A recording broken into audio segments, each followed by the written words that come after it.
Charm isn't some magical quality that you can only be born with.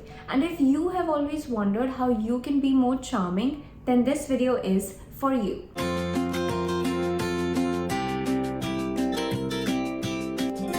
Hello and welcome to my channel. I'm Hasrat. I think we all can agree that a little bit of charm can go a long way in improving personal as well as professional relationships. It's different from being charismatic or confident or worse, a people pleaser. In this video, I'll be using a very simple and straightforward definition of what charming is, so you can, in 3 simple steps, learn how to charm others around you. The definition of charming is the quality or power of delighting, attracting, or fascinating others. We'll be narrowing it down to 3 keywords. Number 1, delight. To delight someone is the same as making them feel happy. Being charming is never about putting on a show. Instead, it's about making the people around you feel happy about themselves. And obviously, you're more likely to spend more time around people who make you feel happy about yourself. They should feel heard and understood by you. It all starts with you being genuinely interested in what the other person has to say. We live in a world where majority of the people are self-centered. They just want to share their stories with you. And just by being a good listener, you can come off as more charming. Go the extra mile in being nice to others. Remember, the only rule to being more charming is to focus on making the other person feel like the most important person in the room. Most charming people who I have met so far are great listeners and they have impeccable manners. With that being said, you don't want to be yawning, looking here and there, checking your phone, or worse,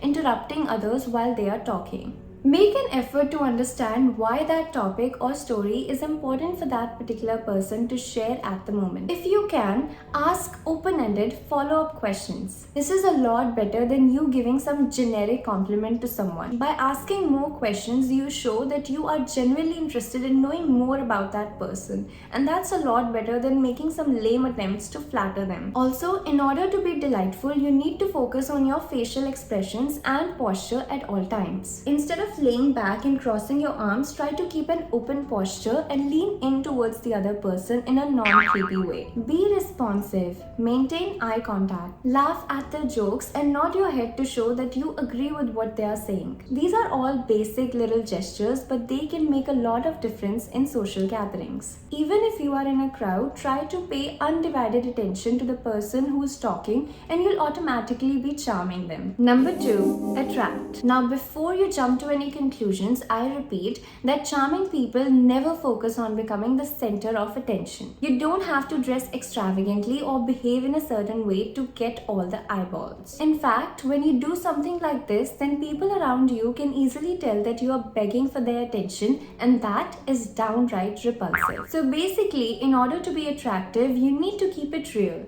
and stay true to who you are. The most charming person in the room does not have to be the most conventionally good looking or the most exquisitely dressed, but they definitely need to exuberate real confidence. In social gatherings, you need to stay calm and comfortable in your own space. It won't hurt to keep a natural smile on your face at all times because people's smile is often their most attractive feature. And most importantly, you need to be willing to be laughed at. Don't aim for exhibiting perfection in your behavior. From what I have observed, the more uptight a person tries to be, the more repelling their energy gets. After all, how can you be charming others when all your energy is focused on maintaining a fake, perfect image of yourself? Basically, don't be afraid to say something silly once in a while, and your vulnerability will be attracting a lot more people to you. When you are ready to embrace your uniqueness, then other people can talk more openly with you because they don't feel the pressure of being judged by you. And won't that be extremely attractive and in turn charming? I will be making more videos on how to be naturally more attractive, so don't forget to click on the subscribe button so you can get notified. Number 3, fascinate. In order to fascinate others, the goal is to arouse their curiosity. You can fascinate others by either knowing something that they don't or by simply pretending that you do so. Basically, you can fascinate others with your knowledge. Find out topics that you are genuinely interested in and then get in-depth knowledge about them. In other words, you are are using your special qualities or your expertise in certain areas to charm those around you. But don't overdo it or you'll come across as a know-it-all, and that will break the spell of your charm. Remember, there's a thin line between keeping them hooked and boring them with details. This works a lot better when you first find out similarities between your and the other person's interests. I strongly recommend that you try out these 3 things initially in one-on-one conversations or smaller groups, and then you can gradually move on to larger settings. Understand that people want to be charmed in this otherwise uninterested and banal world. I'd love for you to share your experiences of meeting some charming people in your lives and how I could have made this video better. Subscribe to my channel for more such content, and I'll see you in my next video. Thank you and take care.